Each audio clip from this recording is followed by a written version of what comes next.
inoculatorio y no estamos pensando en cubrir gérmenes atípicos, entonces lo que dejamos es amoxicilina o levofloxacino o quinolona dice respiratoria. Cuando se refiere a quinolonas respiratorias, básicamente se está refiriendo a levo. Espérenme, que estoy enredada aquí con los cables, como siempre. Se está refiriendo a levo, a gatifloxacino y a moxifloxacino, ¿verdad? Que serían como las quinolonas que me cubren mejor los estreptos. Entonces, eso por este motivo. Y luego les ponía ayer el ejemplo amplio, les expliqué cómo a veces en los esquemas de tercera opción, digamos, para Mycobacterium, también incluyen la levo. Y luego los de las de cuarta, ¿verdad? Que cubren el plus acá en la cobertura a los anaerobios, que se logra con delafloxacino y moxifloxacino, que nos cubren los estáfilos también, siempre y cuando no sea un MARSA, y que aquí la única excepción va a ser la de la floxacina, que tiene actividad contra el MARSA. Pero de ahí todas las demás nos cubren un estáfilo siempre y cuando no sea MARSA. Todo esto lo hablamos en las indicaciones. Ay, perdón. Nos quedamos acá. ¿Cuál es el espectro antibacteriano? Es decir, ¿qué gérmenes son los que me cubren las quinolonas? Pues decíamos, son antibióticos de amplio espectro, que perfectamente me cubren gram positivos, pero también me cubren gram negativos. Entonces, cuando estamos hablando de fluoroquinolonas, casi todas las quinolonas de segunda generación para acá tienen un flúor en su estructura química. Entonces, casi todas las de segunda, cuando habla de fluoroquinolonas, básicamente se refiere a eso, a quinolonas en sí, que están vigentes hoy a día. Entonces, dice, las fluoroquinolonas son bactericidas potentes contra la E. coli, la salmonela. Les decía ayer, en la enfermedad de la fiebre tifoidea, el tratamiento de elección hoy a día son las quinolonas, ¿verdad? Porque me cubre la salmonela, la tif y la paratitis. Cubre Shigella, Enterobacter, Campylobacter, las Neisseria, las cubre muy bien porque cubre gérmenes intracelulares. Y decíamos que la cipro es la más activa contra la pseudomonas. También poseen actividad contra los estáfilos, siempre y cuando no sea un MARSA. Vamos a agregar aquí. Espérenme. Que me pase a la otra. Vamos a poner aquí estáfilo. Vamos a agregar no MARSA. Bien. Cuando ya vimos que la de la floxacina, ¿no? Y luego dice que tiene actividad contra el estrepto, esto ya lo hablamos. Las fluoroquinolonas inhiben diversas cepas, estas son las que les digo yo que dan opciones. Lógico, nosotros moxifloxacino hay, pero es caro. Gatifloxacino, la verdad que no les sabría yo decir si en Honduras tenemos gatifloxacino, pero seguro si hubiese es más caro que la levo. Entonces nosotros habitualmente la opción es la levo, porque es como el que está vigente, digamos, por todos lados.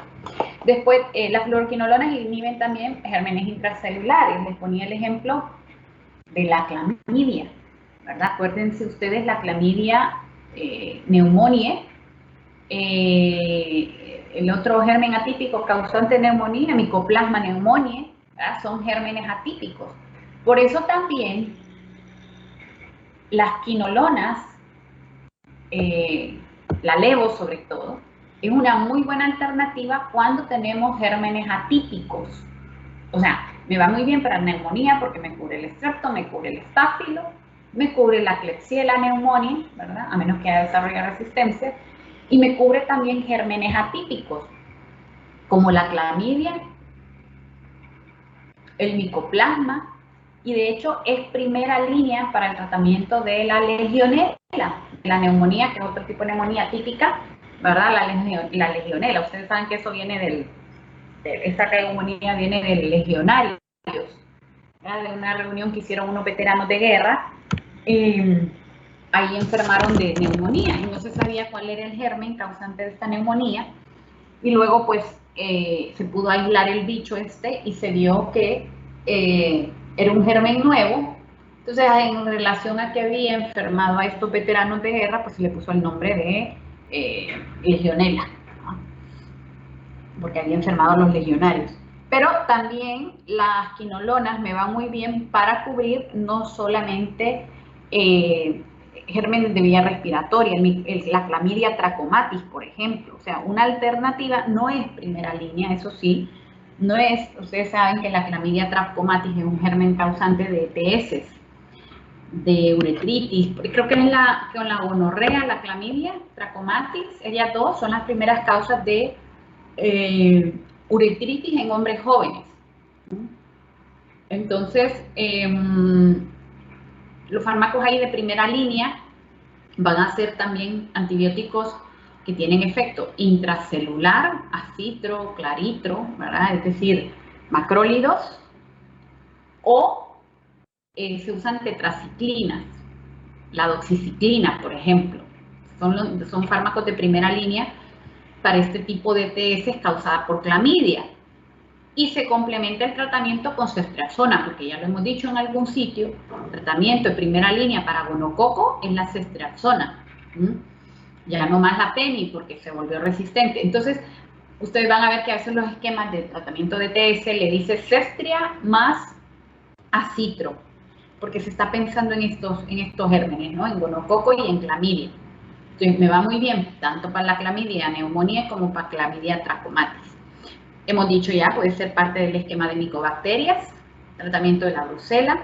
Y después de la introducción de las fluoroquinolonas, la resistencia, por supuesto, de tanto de los estáfilos como de la pseudomonas ha ido a más.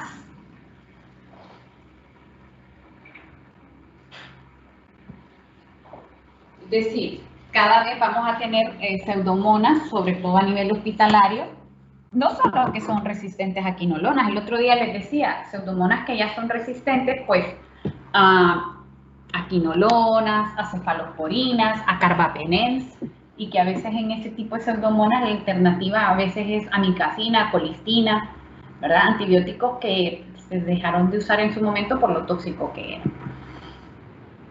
Entonces, ¿ya en qué tipo de infecciones las vamos a usar? En infecciones urinarias, van muy bien, ¿verdad? Son superiores al trimetoprim sulfa. El otro día les ponía un ejemplo de cómo yo haría con la escalada, ¿no? De cobertura antibiótica. Empezaría con trimetoprim, por ejemplo, y luego me pasaría a quinolonas, a ciprofloxa, por ejemplo, ¿no?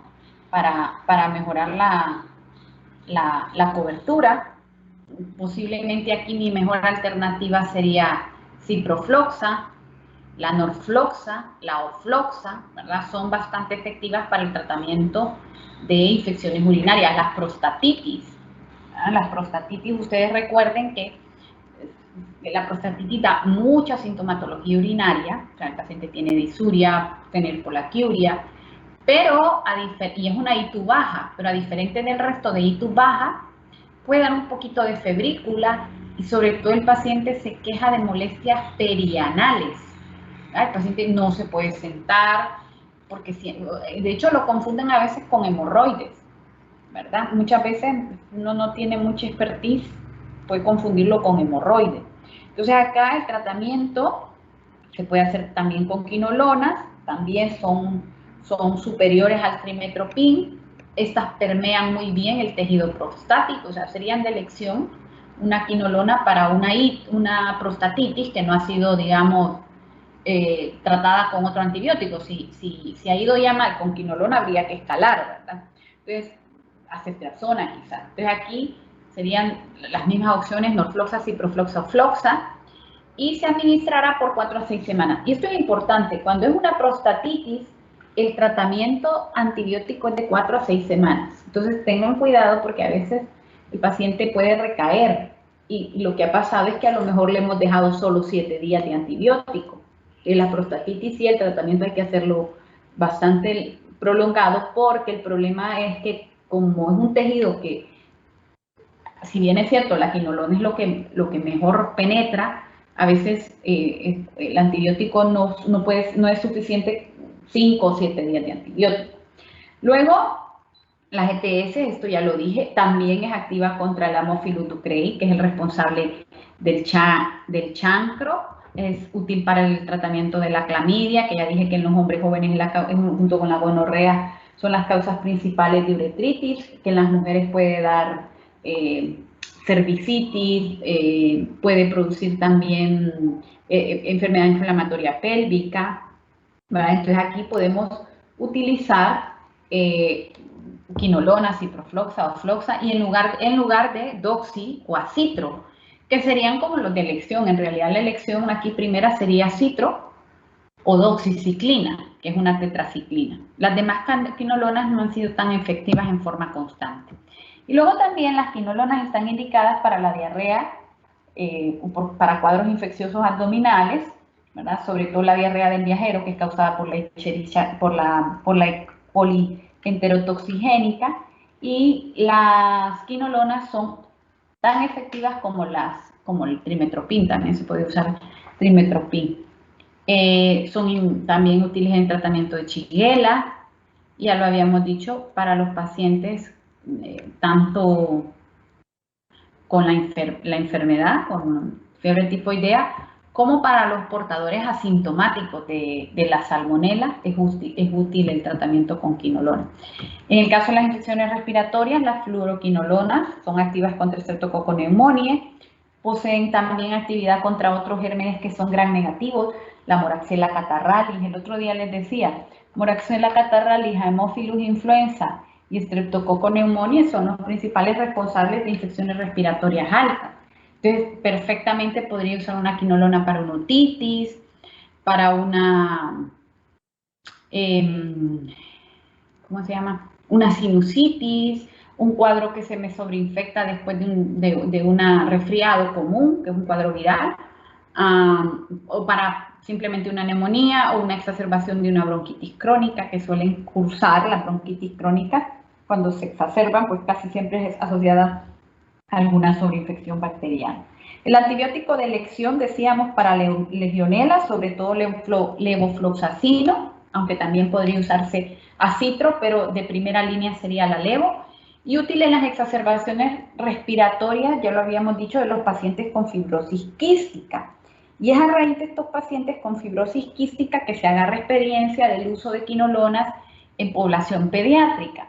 Vean, ustedes saben que la fibrosis quística pues es una enfermedad de pacientes jóvenes, ¿verdad? Tiene un patrón hereditario, y el problema aquí es el movimiento del cilio muchas veces, ¿verdad? Es un trastorno heredado donde produce no solamente que el cilio no se mueva, se supone que ahí están alterados los canales, creo que son de calcio, algo así. Entonces, la situación es que estos pacientes tienden, porque las secreciones se vuelven más espesas, no son fluidas, el moco no es fácil de sacarlo, sumado a que los cilios están hasta cierto punto como paralizados, pues estos pacientes van haciendo infecciones respiratorias de repetición. De hecho, eso es la causa de la muerte de estos pacientes, tienen una esperanza de vida más reducida. Entonces, suelen coexistir las infecciones en estos pacientes por pseudomonas. De hecho, la pseudomona se queda colonizando la vía respiratoria de estos pacientes. Suelen hacer infecciones también por estáfilo, pero pseudomonas es lo más típico. Entonces, estos pacientes suelen requerir esquemas prolongados de profilaxis muchas veces para pseudomonas. Como son poblaciones jóvenes, como dije, entonces se ha ido como perdiendo el miedo. Cuando yo estudiaba, ¿no? O sea, quizá a la edad de ustedes, pues era como prohibido completamente la quinolona en los niños. ¿Por qué? Porque produce alteraciones en los cartílagos. Pero hoy a día no es que sería mi primera opción para una población pediátrica, pero digamos que no están tan prohibidas como en algún tiempo lo estuvieron. Es un poco más permisivo su uso. Por ejemplo, yo alguna vez he visto pacientes pediátricos que les dejan por alguna osteomielitis quinolona 4 meses, 28 días, por ejemplo. Entonces, sí que se empieza a usar, sobre todo en población pediátrica, a raíz de la fibrosis quística. Está demostrada la eficacia de las quinolonas para el tratamiento de la neumonía extrahospitalaria, ya lo decíamos, la opción sería ya moxiclavulánico o sería quinolonas, levofloxa sobre todo. Ya lo hemos dicho también para infecciones del hueso y articulaciones de tejidos blandos por su espectro antibacteriano, que es activa contra gram positivas y que es activa contra gram negativas, es decir, me va a cubrir el estafilococo, me va a cubrir, más frecuente el estáfilo es el responsable de las infecciones a nivel de hueso o de tejidos blandos. En las infecciones del pie diabético se suelen utilizar porque por este amplio espectro de acción. Entonces, las infecciones del pie diabético son causadas por una mezcla de anaerobios, gram positivos, estreptos, estáfilos. Entonces, aquí lo que se suele hacer es dejar la quinolona y agregar, por ejemplo, clindamicina, que sería el que me cubra los anaerobios, ¿no? Para cubrir esa parte que no me la cubre la quinolona. Otras indicaciones pueden ser los regímenes farmacológicos múltiples que se usan en los pacientes con tuberculosis. Ya decíamos, no de primera línea, sino como tercera opción, sobre todo en aquellos pacientes que han demostrado, que se ha comprobado resistencia de las micobacterias, y además en el tratamiento de las micobacterias, el resto de micobacterias atípicas, ¿no? Avium, lepra, por ejemplo, son opciones que se pueden tratar con quinolones. Sus esquemas incluyen quinolones. Ahí está un poquito resumidos, hipotes, las indicaciones de las quinolonas, ¿verdad? En el caso de la exposición y el tratamiento del carbunco, se puede usar la levofloxacina, pero porque es un germen intracelular, pero sobre todo ahí usaríamos, ahí lo que más se usa son doxiciclinas, tetraciclinas, ¿verdad? Luego está las infecciones urinarias, no tanto levo, sí que puede ser una alternativa al levo, pero habitualmente ahí usaríamos cipro o floxa, norfloxa, como les comenté más atrás. En infecciones por anaerobios, solamente aquí sería el moxifloxacino, sería el único ahí a destacar, que lo comentábamos, el moxifloxacino y el de la floxacino, ¿verdad? De la floxacino en Honduras no hay, la opción sería el moxifloxacino, sería el único de todos ellos que me permite que se pueda utilizar en anaerobios. Dicen infecciones gastrointestinales, ya lo decíamos, cualquier enterobacteria me la cubre muy bien, por eso también me permite que se pueda usar en infecciones urinarias, porque muchas de las infecciones urinarias son causadas por enterobacterias. Y ya habíamos hablado de las infecciones respiratorias ampliamente, no nos vamos a detener más ahí, tener en cuenta que me cubren las micobacterias únicamente. Las reacciones adversas, por lo general es un antibiótico que se tolera bastante bien, y sí que en algunos pacientes, pero es raro, pueden haber alguna sintomatología, sobre todo digestiva, de dolor, náuseas, vómitos. Y hoy a día, por lo ampliamente utilizado de estos antibióticos, cualquier antibiótico puede causar infección por clostridio, es decir, cualquiera, es decir, un paciente que va haciendo un esquema prolongado de antibióticos puede terminar haciendo una infección por clostridios, ¿verdad? Porque recuerden que eso tiene que ver con la regulación de la microbiota intestinal. Entonces, cuando damos algún antibióticos o esquemas largos o varios esquemas de antibióticos, pues arrasamos un poco con la microbiota y esto puede permitir el sobrecrecimiento del clostridio. Entonces, hoy a día, por el amplio uso que tienen las quinolonas, digamos que se han identificado como los antibióticos que más colitis pseudomembranosa pueden producir. En un pasado fue la clindamicina. La clindamicina se consideró hace muchos años como, bueno, hace quizá unos 30 años, como el antibiótico que más colitis pseudomembranosa causaba. Entonces ya hoy a día no, ya hoy a día son las quinolonas, pero esto le puede pasar con cualquier antibiótico.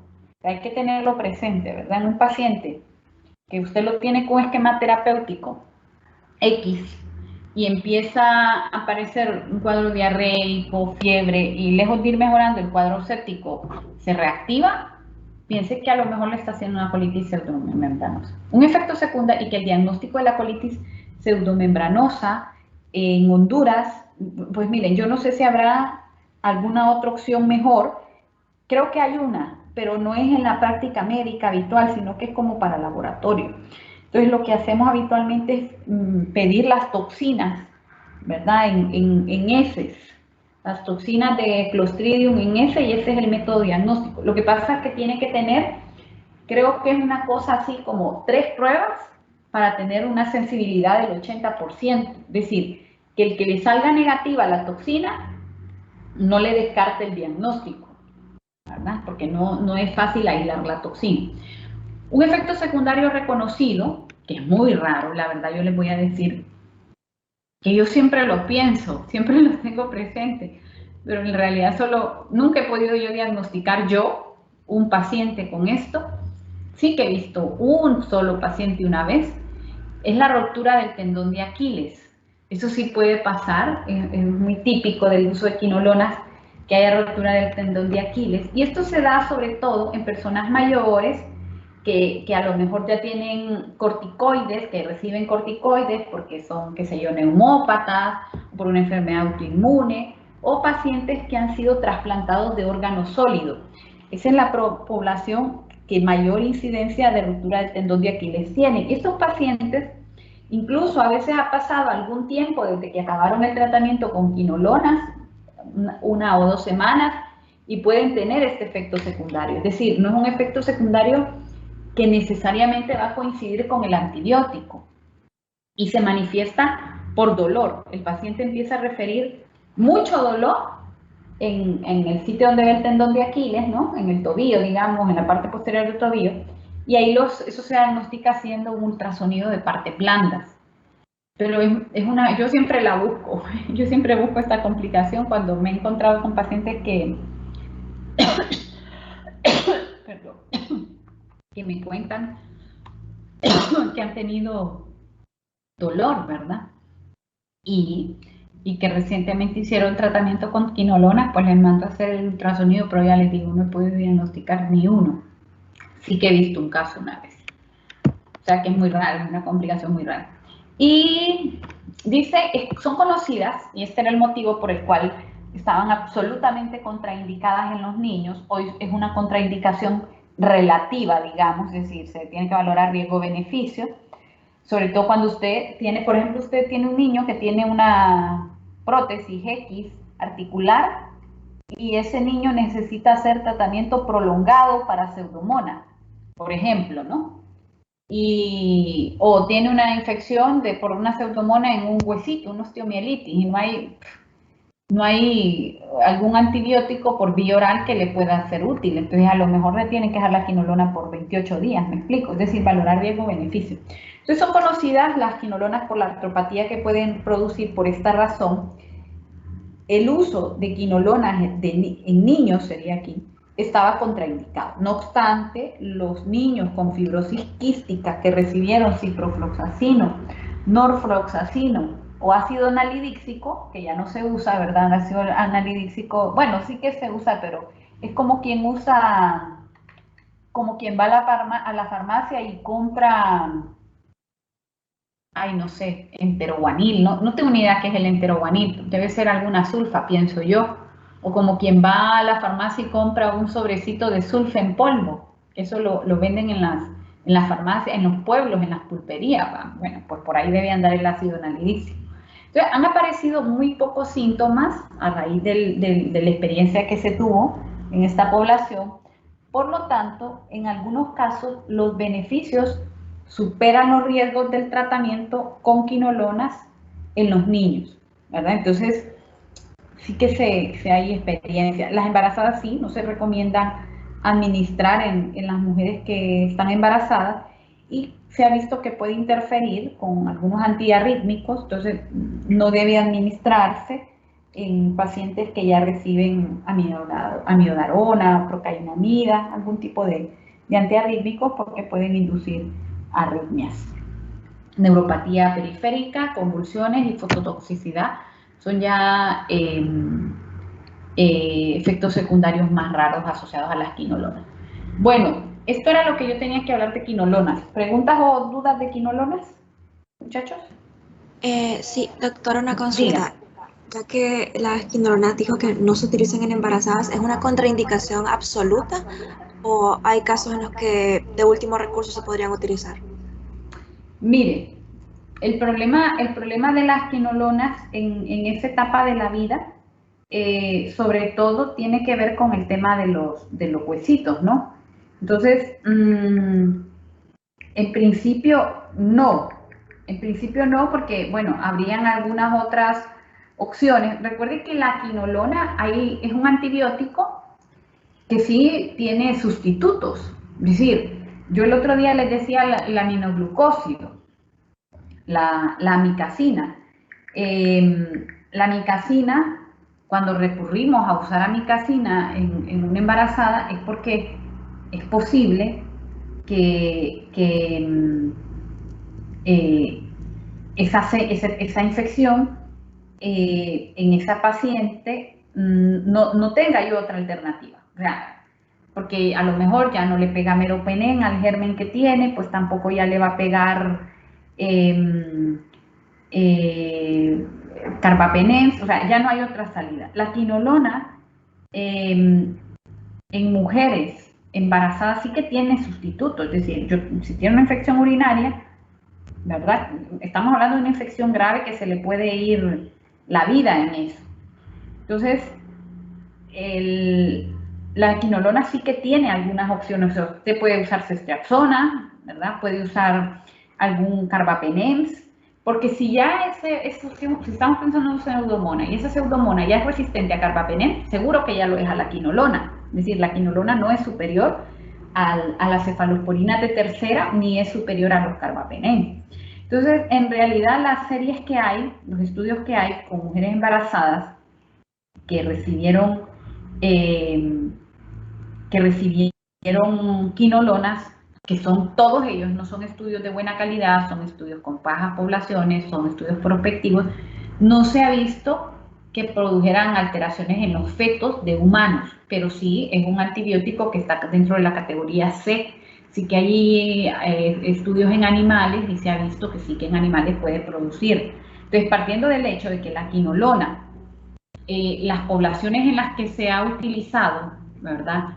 Son poblaciones reducidas, los estudios que hay son de poblaciones reducidas, en principio sí que se desaconsejan para mujeres embarazadas, ¿verdad? Por el riesgo de artropatía que podrían, o sea, no hay suficientes datos para decir que es una contraindicación absoluta, pero en principio tiene sustituto, o sea, hay otros antibióticos que la pueden sustituir, y sí que hay estudios en animales que sí que demuestran artropatías en animales. Entonces, yo diría que no se tiene que usar. Gracias, doctora. Bueno, ¿alguna otra duda?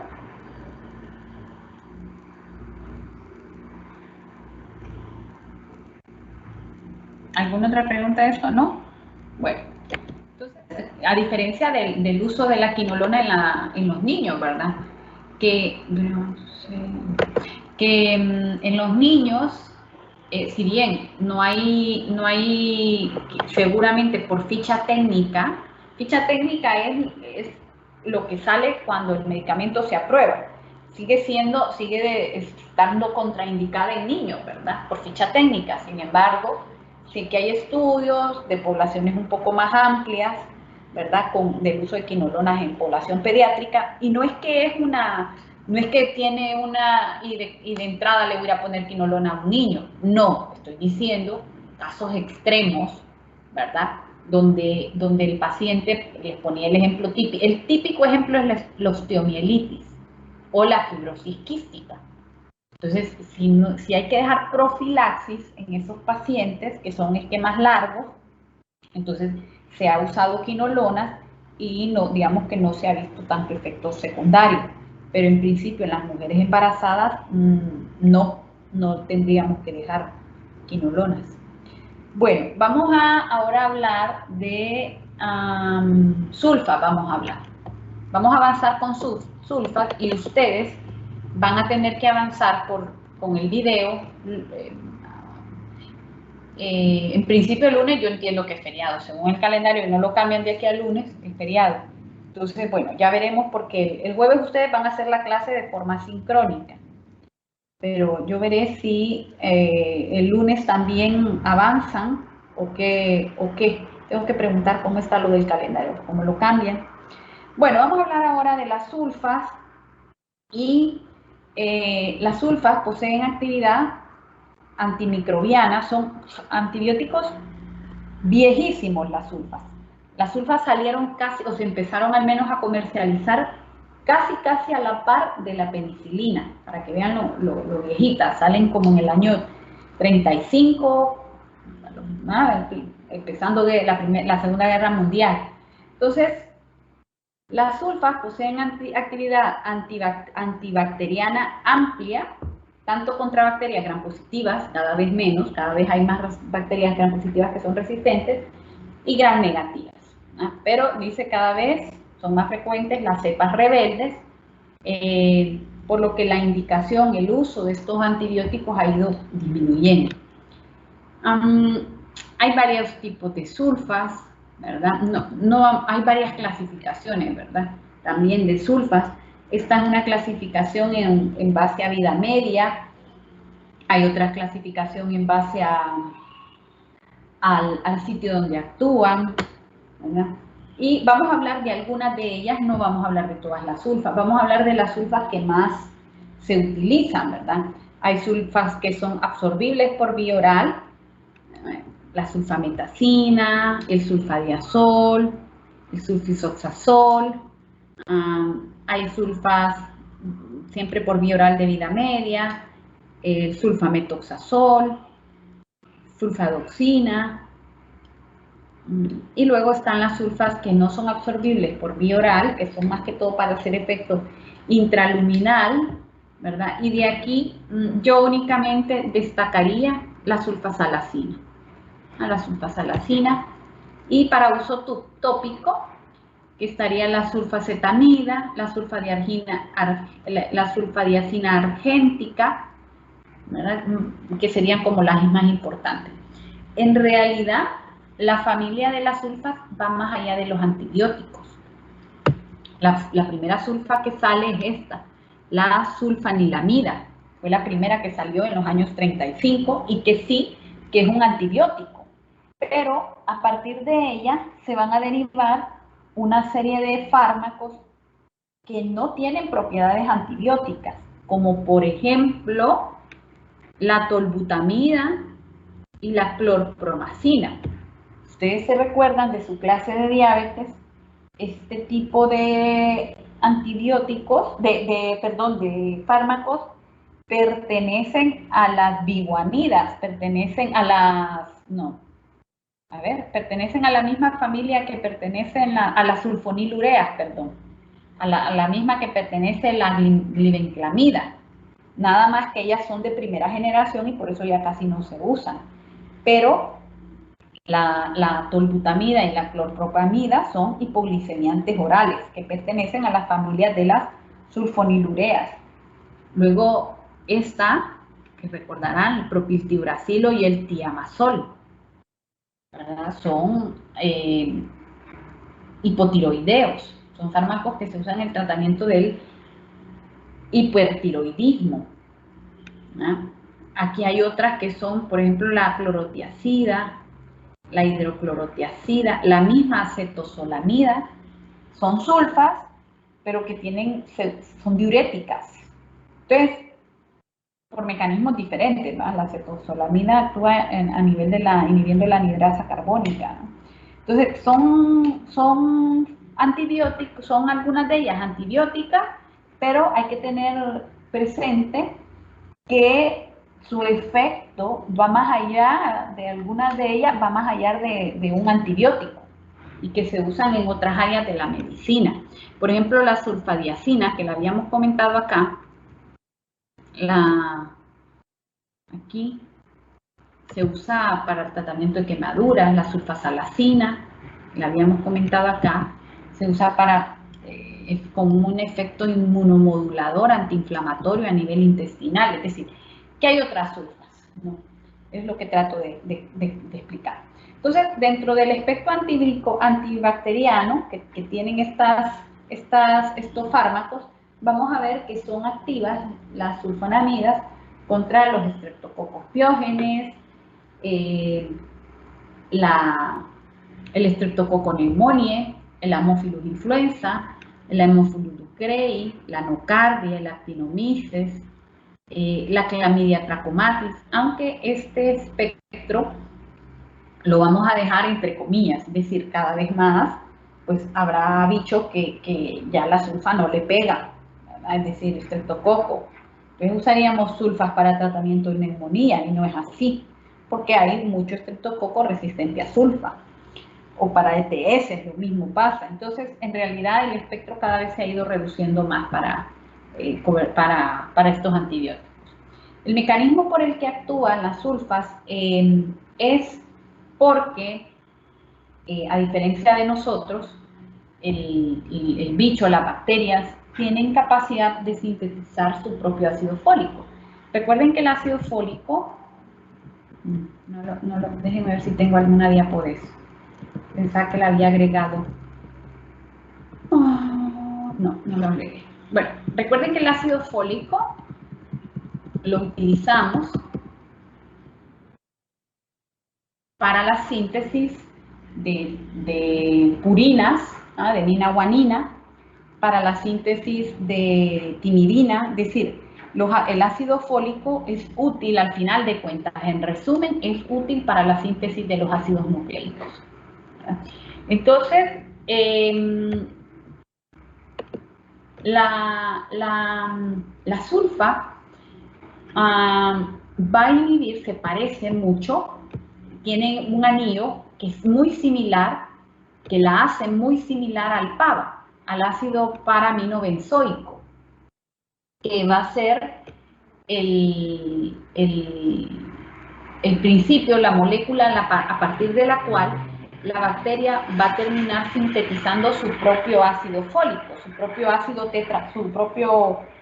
tetrahidrofólico, ¿verdad?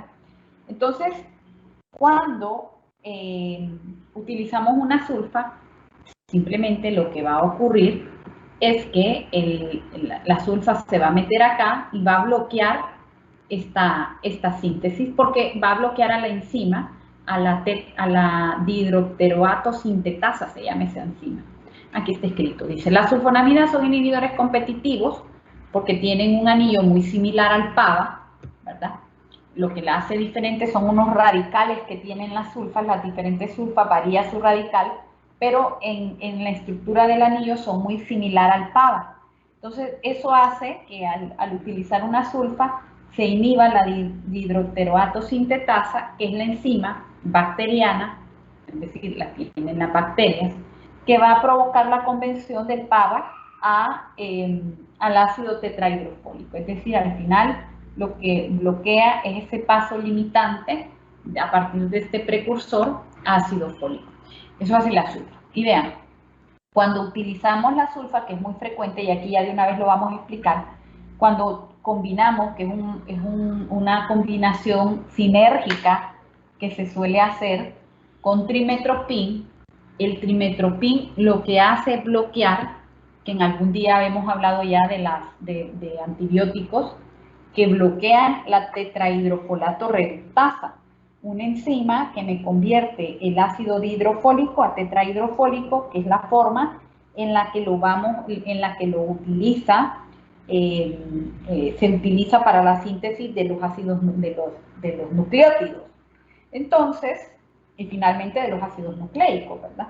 Entonces, cuando hacemos este sinergismo o hacemos esta combinación, lo que estamos es potenciando, ¿verdad? Porque si la bacteria mutó, y me desarrollo resistencia acá, va a ser más difícil que haga 2 mutaciones y desarrolle resistencia en estos 2 puntos, en estas 2 enzimas. Entonces, básicamente, el trimetopin, igual que la sulfa, va a bloquear la síntesis del ácido tetrahidrofólico en diferentes puntos, ¿no? Y de ahí el chiste, digamos, el plus que tiene esta combinación. Por eso también las sulfas, en algún ratito les decía, hace un ratito les decía, se usan también como inmunomoduladoras en enfermedades inflamatorias intestinales. La sulfasalacina, por ejemplo. Hay una que se llama, creo que es la dapsona, no estoy muy segura ahorita del nombre, que es un tipo de sulfa que se usa en la dermatitis herpética, ¿verdad? En dermatitis herpetiforme. Ahí se usa una sulfa también, porque tiene este mecanismo inmunomodulador, porque al final de cuentas va a inhibir la síntesis del ácido tetrahidrofólico. Uno de los fármacos con mayor efecto sinérgico cuando se combina con la sulfa es el trimetopin, un inhibidor competitivo y potente de la enzima de la bacteria, ¿verdad? Tiene afinidad, en principio, por la tetrahidrofolato reductasa de la bacteria. Lo que pasa que también no es lo mismo usar trimetopin sulfa 7 días para una infección urinaria que usar trimetopin sulfa 6 meses para profilaxis de la neumonía por neumocistis girovensis, ¿verdad? Es decir, lo que quiero decir es que en la medida que se van utilizando y se va prolongando su dosis, el tiempo de utilización, es muy raro, ¿verdad?, que interfiera con nuestra tetrahidrofolato reductasa, pero podríamos empezar a tener glóbulos rojos grandotes, anemia megaloblástica, que ahí hay que suplementar. Lo mismo cuando usamos metrotexate. El metrotexate también es otro fármaco que se utilizó en el pasado como quimioterapéutico, hoy se usa más como inmunomodulador en algunas enfermedades reumatológicas, que también bloquea la síntesis de ácido fólico. Entonces, uno de los mayores efectos sinérgicos es cuando se combina el trimetopin con la sulfa, un inhibidor competitivo, el trimetopin de la tetrahidrofolato reductasa, enzima que convierte el ácido dihidrofólico a tetrahidrofólico. Por lo tanto, la administración simultánea de estos 2 antibióticos va a inducir bloqueos secuenciales en sitios diferentes a partir de los cuales se va a sintetizar el ácido tetrahidrofólico. En general, las sulfas ejercen únicamente efectos bacteriostáticos y la combinación con el trimetopin le hace bactericida. La biodisponibilidad se absorbe muy bien por vía oral, ¿verdad? Tiene una absorción del 70 al 100% del fármaco en presentación oral, alcanzan concentraciones plasmáticas de 2 a 6 horas, dependiendo cuál de ellos sea.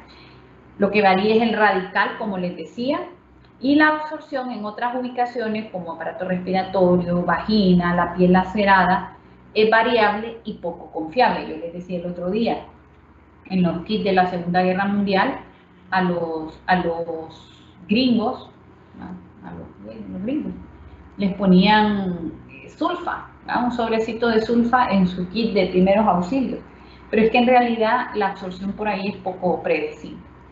Pero puede llegar a penetrar suficiente fármaco como para inducir reacciones alérgicas, por ejemplo. Y es que las sulfas, después de las penicilinas, son los antibióticos que más reacciones alérgicas pueden causar. O sea, cuando un paciente le llegue por un cuadro alérgico, usted tiene que pensar que en primer lugar eso puede ser un cuadro infeccioso que ha inducido la alergia, suele ser una infección bacteriana, urinaria, ¿verdad?, respiratoria, etc. Y luego de ahí, usted tiene que pensar que lo que puede estar ocurriendo es una reacción medicamentosa. Entonces, si usted piensa en medicamentos y en antibióticos en especial, primero penicilinas, ¿no? Penicilina, incluyendo las amoxicilinas, ¿no?, el resto de penicilina. Pero otra causa son las sulfas. Entonces, si el paciente es alérgico por sulfa, ni siquiera tópico, aunque se absorba más. Después de la administración sistémica de una sola dosis, alcanza concentraciones adecuadas al líquido cefalorraquídeo. no se usa para tratamiento de meningitis, nos quedaríamos muy cortos, ¿verdad? En cuanto a cobertura, no se usa. La sulfata, aunque atraviese bien la membrana del líquido cefalorraquídeo, atraviesa con facilidad la placenta, llega a la circulación fetal y sus concentraciones en los tejidos fetales es suficiente también para obtener efectos tóxicos de este fármaco. Las sulfas sufren modificaciones metabólicas, especialmente en el hígado, es decir, se metabolizan por el hígado, y una parte de las sulfas se elimina sin cambios y otra parte se limitan como productos metabólicos. La mayor parte de estos productos se van a terminar excretando por la vía urinaria. De hecho, fíjense que así fue como las descubrieron. Vieron que cuando descubren las sulfas, vieron que había, oigan bien, qué ingenio. Bueno, eso pasa cuando la gente también le dan tiempo para que haya investigación, ¿verdad? Era un investigador, no me acuerdo el nombre de este hombre, que la descubre la sulfa, pero él lo que ve, oigan bien, es las propiedades antibióticas que tenía la orina de ciertos animales. No me acuerdo muy bien cómo fue que la descubre, pero lo que logra aislar en la orina de esta gente es el PABA. Entonces, empiezan o sea, lo primero que vieron era que había orina que tenía propiedades antibióticas, por eso, porque parte del fármaco se va a eliminar por la vía urinaria, se excreta en la orina. La fracción mayor se excreta en la orina, es decir, que tiene una parte de metabolismo hepático, pero una parte se elimina por la vía urinaria. Entonces, a partir de ahí empiezan a aislar el PABA y empiezan a agregarles radicales para modificar un poco el fármaco.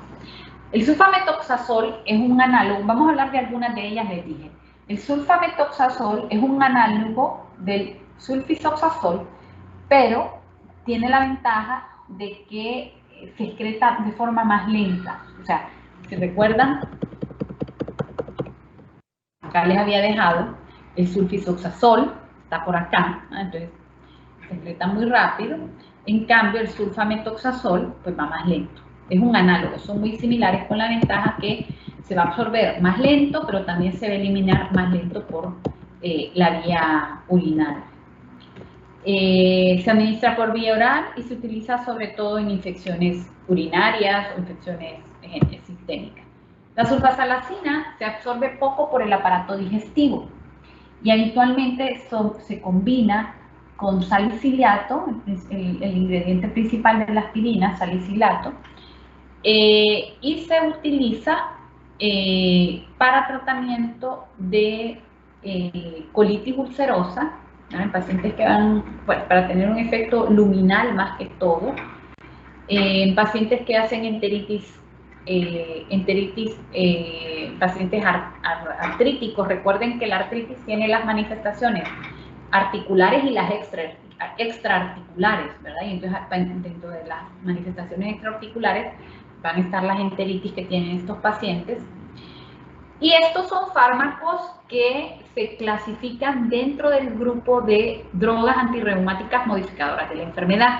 Y eso es muy importante porque usted, bueno, nosotros lastimosamente no llevamos reuma como tal, no tenemos una clase que se llame reuma. Pero si lleváramos una clase que se llamara así, veríamos que en la artritis, como en el lupus, en este tipo de enfermedades inmunológicas, hay algunos fármacos que son modificadores de la evolución de la enfermedad. Y hay otros que son para tratamiento de la sintomatología. Entonces, cuando usted tiene fármacos, drogas que son modificadores de la evolución de la enfermedad, es obligatorio que se los ponga al paciente. Entonces, a veces se usan este tipo de fármacos para eso.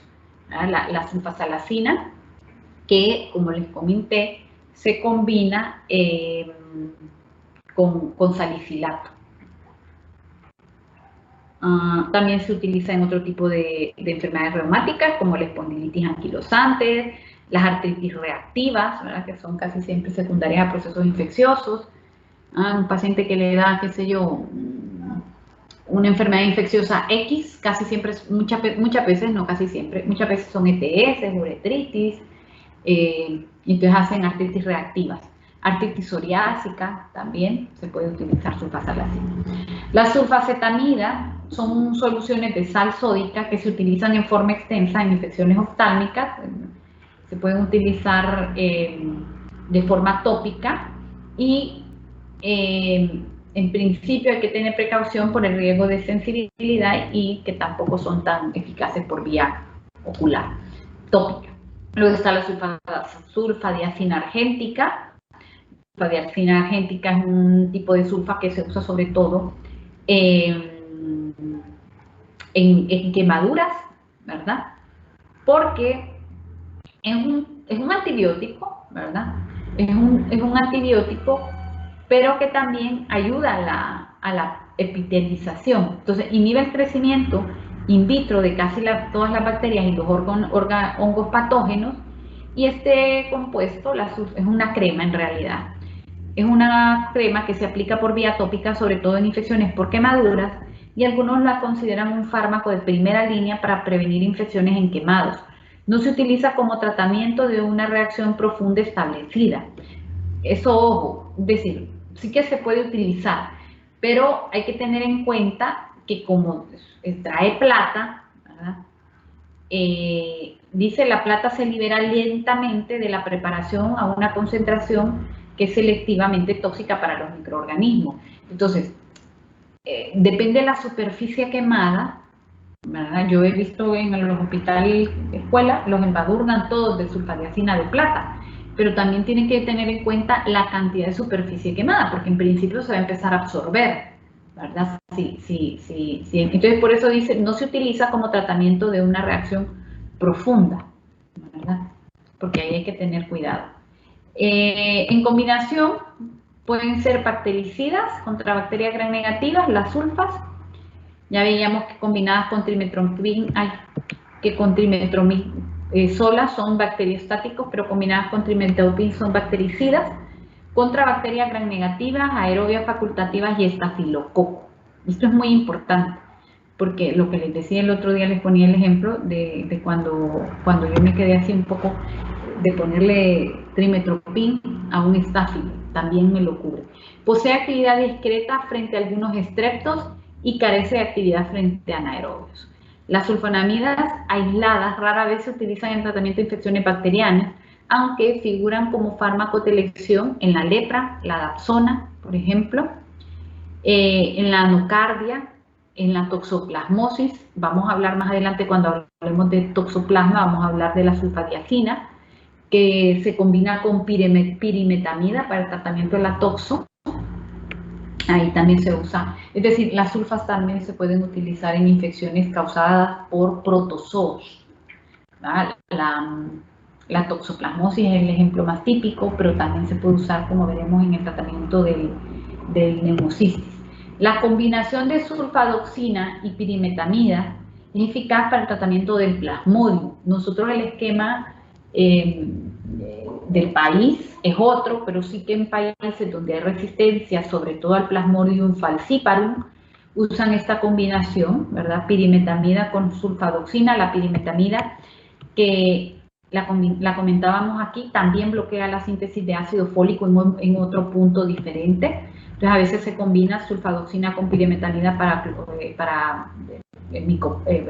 Plasmodium. El clotrimoxazol, que es la combinación de trimetoprim con sulfametoxazol, clotrimoxazol o trimetoprim sulfa, como lo conocemos nosotros. Es de amplio espectro, está indicado en complicaciones urinarias, en infecciones urinarias no complicadas. Se puede utilizar para gérmenes gram negativos de vía aérea alta, otitis, sinusitis. Es de primera elección en tratamiento y en la profilaxis de la neumonía por Pneumocystis jirovensii, y puede utilizarse en infecciones y también en la profilaxis de toxoplasma se usa. Y puede utilizarse también en las infecciones de vías aéreas superiores en las que sospecha influenza, moraxela, ya lo habíamos dicho, o infecciones no gonocócicas. Igualmente es el tratamiento de elección de la diarrea para ciertos gérmenes reemergentes, isospora, ciclospora, y carece de actividad frente a anaerobios y frente a pseudomonas. Y aquí está un poco, déjenme ver cuánto nos queda. Aquí está un poco resumido lo que les decía, las indicaciones del clotrimazol, ¿verdad? El clotrimazol se puede usar, como dije, en infecciones cutáneas causadas por Staphylo aureus, dice resistentes a meticilina. O sea, no lo voy a usar como primera línea, no es fármaco de primera línea para estáfilo, no lo es. Si yo tengo un estáfilo, pues me voy con oxa, dicloxa, oxa, y si sé que es un MARSA, pues me voy con banco, o me voy con line, o me voy con teico, ¿no? Si tuviera teico. No es fármaco de primera línea, pero es una alternativa para infecciones no graves, es decir, infecciones de piel o tejidos blandos no graves causadas por estáfilos MARSA. Entonces yo les había puesto el ejemplo que yo tenía un paciente, el otro día les conté, un señor que yo ya le había puesto hasta line, ya le había puesto banco. Primero le puse banco, no me funcionó. Cuando no me funcionó banco, le dejé dicloxa, porque lo que tenía era una especie de celulitis en la piel. Le dejé dicloxa. Como no me funcionó dicloxa, lo mandé al infectólogo. El infectólogo le puso line. Y como a mi temor era que me enfermara la fístula, porque estaba muy cerquita de la fístula. Fue a hacerle la fístula y le salió y estaba roja, caliente, esa especie de celulitis. Entonces al final le terminamos poniendo trimetoprim, sulfa, clotrimazol, porque es efectivo para eso. Infecciones respiratorias me las cubre. El estrepto cada vez es más resistente, pero sí que me cubre gérmenes respiratorios altos, moraxella, Haemophilus influenza. Cotrimoxazol es alternativo para el tratamiento de Legionella pneumófila. Se puede usar para el tratamiento de la Legionella. No es primera línea, ya decíamos que lo son las quinolonas, y segunda línea serían acitro. O sea, que esto sería como... Es un antibiótico cipotes que ya quedan muy poquitas... prácticamente en el único lugar donde es primera línea es en el tratamiento y en la profilaxis de la neumonía por Pneumocystis jirovensis. Tratamiento y profilaxis, las dos cosas. Y es el fármaco de primera línea para profilaxis de toxoplasma, eso sí. Entonces dice, es una infección, bueno, esto explica qué es la neumonía por Pneumocystis jirovensis. Acuérdense ustedes que la neumonía por Pneumocystis jirovensis se le da. ¿Quiénes morían de neumonía por Pneumocystis jirovensis? Los VIH, los pacientes con SIDA. Hoy a día, pues es más raro, pero siempre hay los trasplantados, por ejemplo. Nosotros a los trasplantados siempre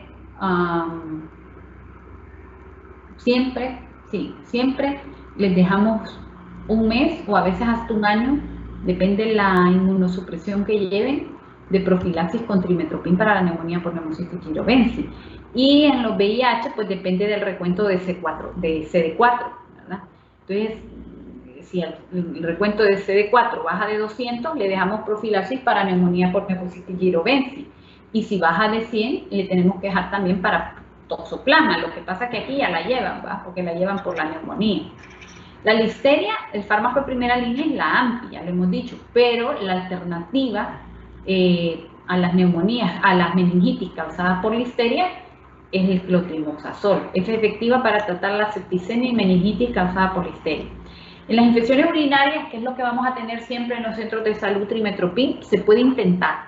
Lo que pasa es que la E. coli, hay un estudio que dice que el 40% de las E. coli son resistentes a trimetoprim. Depende también el medio donde uno se mueve, es decir, no es lo mismo las E. coli que han de haber en el hospital escuela que las que han de haber allá en el centro de salud de Panuaya. Me lo invento, no sé ni siquiera si en Panuaya haya centro de salud, pero me explico, no es lo mismo. Entonces depende un poco de los gérmenes de la comunidad. Las infecciones urinarias causadas crónicas responden a clotrimazol. Antes, el tratamiento y la profilaxis para infecciones urinarias se hacía con clotrimazol, o ya no más, porque eso induce resistencia. Entonces usted me dirá, bueno, pues que usted una vez le dio una receta a un paciente, sí, porque a veces eso es lo que hay en los hospitales públicos. Entonces, toca hacer la profilaxis con eso. ¿Es el fármaco de primera línea? No. Lo que pasa es que en los hospitales públicos yo no tengo sofosbuvir, por ejemplo, si quisiera hacer profilaxis con eso. Infecciones gastrointestinales, el tratamiento para Shigella, Salmonella, no tifoidea. El fármaco también es efectivo en el tratamiento del portador de Salmonella typhi, aunque ya dijimos que el tratamiento del portador de Salmonella typhi se debe hacer con quinolona. Trimetoprim sulfa. Se ha demostrado, esto ya lo decíamos, que tienen efecto sinérgico, se absorbe con mayor rapidez que el sulfamethoxazol y habitualmente se administra en proporciones de 5 a 1, es decir, para cada 400 de trimetoprim se le ponen 80, ¿verdad? De sulfamethoxazol. O hay una presentación que viene de 800 de sulfa con 160 de trimetoprim, es al revés, perdón.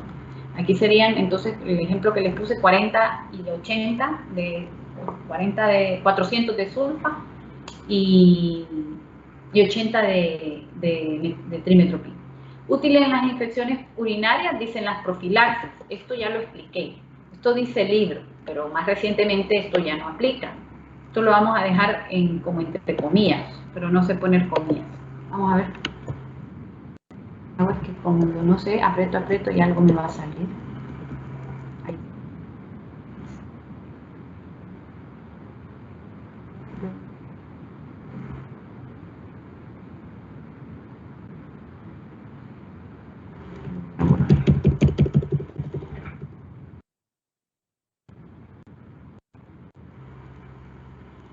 Vamos a dejarlo entre paréntesis, porque ya no, es un poco antiguo esto.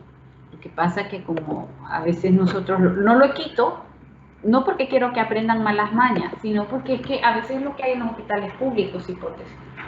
Entonces nosotros, tienen ustedes, cuando hablemos de infecciones urinarias, vamos a hablar de la profilaxis como debe ser, pero bueno.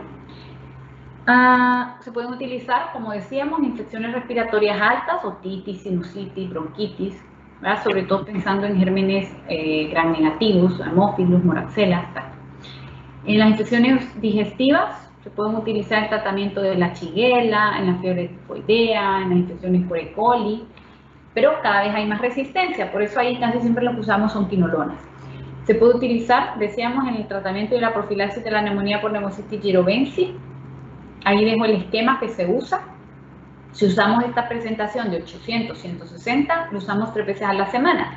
Y si tenemos la presentación de 480, lo usamos diario, ¿verdad? Este esquema es el que más se usa. Lo que pasa es que en Honduras se tiene que comprar. No hay en los hospitales públicos. Entonces, muchas veces el que usamos es el de diario. Infecciones por nocardia también se usa. Se puede utilizar en la enfermedad de Whipple, ¿verdad? Que es una enfermedad muy rara en todos los aspectos, ¿verdad? No es una enfermedad frecuente y además los síntomas que produce la enfermedad de Whipple son unos síntomas bien inespecíficos, ¿verdad? Es causada por el treponema Whipple, ¿no? Y estenotropomona también. ¿Cuáles son los efectos secundarios de la sulfa? Bueno, la cristaluria se veía sobre todo con los primeros preparados. Se formaban como microcristales a nivel del riñón y eso terminaba causando falla renal, pero hoy este efecto secundario es más raro. Se aparecía con las sulfas más antiguas, menos solubles, y gracias a que los fármacos más nuevos, pues esto ya es muy raro que aparezcan cristaluria. Anemia hemolítica aguda, esto se ha visto descrito sobre todo en pacientes que tienen déficit de glucosa 6-fosfato, puede causar una hemólisis secundaria y por eso también hay que tener precaución en mujeres embarazadas, por otro motivo, del que ya vamos a hablar, pero también porque en el feto, si hay déficit de glucosa 6-fosfato, puede inducir anemia hemolítica o en un recién nacido. Entonces, por eso no se recomienda también que se usen a temprana edad, porque puede producir este efecto secundario si el paciente aún no ha sido diagnosticado. Puede causar agranulocitosis, anemia plástica, muy raro, ¿verdad? Pero pueden causar estos efectos secundarios, reacciones de hipersensibilidad que sí que son frecuentes, esto sí que puede aparecer, incluso cuando usan en polvo la sulfa pueden aparecer las reacciones alérgicas que pueden ir desde un rash hasta incluso un síndrome Stevens-Johnson, un síndrome de Behçet, una dermatitis exfoliativa, que son complicaciones verdaderamente graves. Puede causar náuseas, anorexia, vómito de origen central, y esto que voy a explicar ahorita es muy importante. En los recién nacidos puede causar kernípteros, ¿verdad? Porque interfiere con el metabolismo de la bilirrubina. Entonces, los fármacos sulfonamídicos desplazan la bilirrubina de su sitio de unión a la albúmina sérica, y la albúmina queda libre y puede atravesar fácilmente la barrera hematoencefálica, ¿verdad? En población, en recién nacido. Entonces, entre el tema de la anemia hemolítica y el riesgo del kerníptero, sobre todo el riesgo del kerníptero en los recién nacidos, no se recomienda usar sulfas por este problema, o administrarlo en mujeres que ya van a parir, que ya están cerca de la fecha de parto, porque puede causar, recuerden ustedes que el recién nacido tiene un hígado todavía inmaduro, que no está metabolizando bien la bilirrubina, con el amarillo, etcétera, y sumado a eso, este medicamento desplaza la bilirrubina de la albúmina y es más fácil que atraviese la barrera hematoencefálica.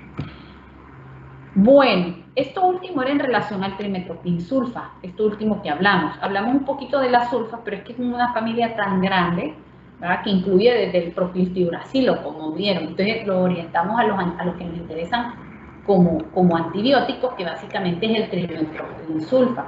Pero sí que les comenté algunas otras, ¿verdad? El sulfamethoxazol, que es el componente del trimetoprim-sulfa, la sulfasalacina, que les decía que se usa más como un inmunomodulador a nivel intestinal porque tiene un efecto tópico local. La sulfasalacina, si se van a la revisión esta que les mostré al inicio, es una sulfa no absorbible, entonces se combina con aspirina para tener un efecto antiinflamatorio local, va inhibiendo la síntesis del ADN de las células inflamatorias que están ahí. La sulfacetamida, que sí que es un antibiótico que se usa en gotas, hay que tener cuidado porque puede producir sensibilidad, y la sulfadiazina argéntica, que se usa sobre todo para profilaxis de infecciones de heridas quemados. Y eso básicamente es lo que yo tenía que comentarles en relación a la sulfa. Nos vamos a quedar acá, muchachos, y en principio yo el lunes estoy de vacaciones, en principio, ¿verdad? Entonces yo les voy a colgar un video para que vayan avanzando el jueves, que yo no voy a poder dar la clase, para que vayan avanzando con esto, ¿verdad? Con antibióticos que inhiben la síntesis proteica, que incluyen los macrólidos, las tetrazuclinas y cloranfenicol. Entonces de aquí nos quedarían los misceláneos, que yo le puse así, ¿verdad? Es un poquito de, bueno, ya verán de qué es este tema, es un tema cortito, e infección urinaria, que es larga. Entonces eso sí lo vamos a ver la otra semana, volviendo bueno, creo que el martes, si no hay clase el lunes. ¿Dudas o preguntas de lo que hemos visto hoy?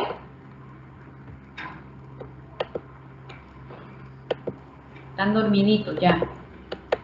O ya están haciendo almuerzo. Bueno, muchachos, los dejo, Los dejo, que yo tengo clase. Voy a descansar un ratito la garganta.